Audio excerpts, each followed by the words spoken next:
Hello दोस्तों, मेरा नाम है शांतनु सिंह चौहान और स्वागत है आप सभी का जीएसटी एक्सप्रेस में।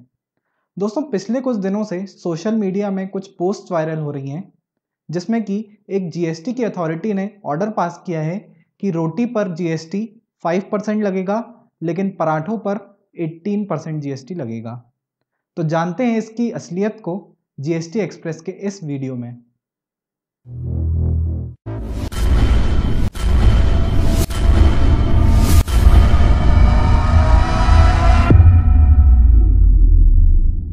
तो दोस्तों, जब से इस ऑर्डर की सोशल मीडिया पर चर्चा हो रही है, इसे लोगों से अलग अलग रिएक्शंस मिल रहे हैं।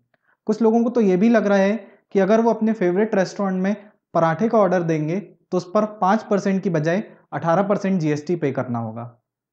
लेकिन ऐसा है या नहीं, इसको तो हम बाद में जानेंगे, लेकिन सबसे पहले ये देखते हैं कि इन दोनों के बीच में ये वॉर स्टार्ट कहाँ से हुआ।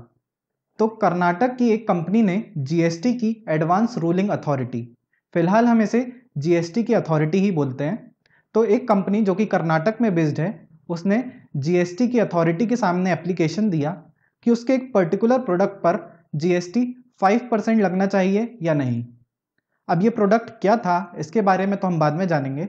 सबसे पहले हम ये देखते हैं कि खाकरा, प्लेन चपाती और रोटी, इस पर्टिकुलर प्रोडक्ट में किस रेट पर जीएसटी लगता है, क्योंकि कंपनी अपने प्रोडक्ट को इसी पर क्लासिफाई करना चाहती थी। तो खाकरा, प्लेन चपाती और रोटी, इस पर 5% जीएसटी लगता है। यानी कंपनी का कहना था कि उनके इस पर्टिकुलर प्रोडक्ट पर 5% जीएसटी लगना चाहिए। तो अब बात करते हैं आखिर ये प्रोडक्ट था क्या जिस पर इतना डिबेट हो रहा है। तो ये कंपनी बनाती है रेडी टू कुक प्रोडक्ट्स, यानी वो चीज़ें जिनको गर्म करके या पकाकर बाद में इसे डायरेक्टली कंज्यूम किया जा सकता है।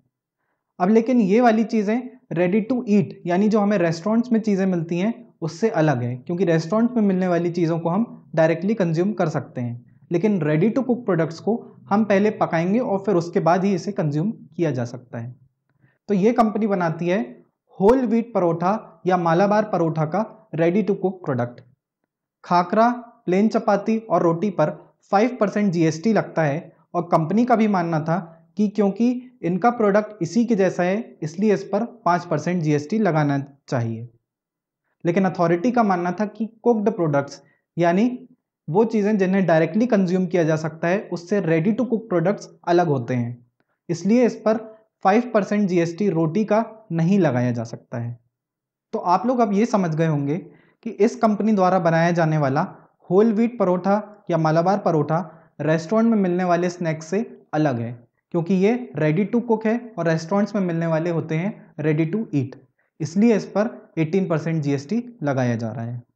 अगर अभी भी आपको ये लगता है कि ये डिसीजन गलत है, तो एक और एग्जाम्पल लेते हैं जिसमें हम जो डेली फ्रेश मिल्क लेते हैं उस पर जीएसटी बिल्कुल नहीं लगाया जाता है।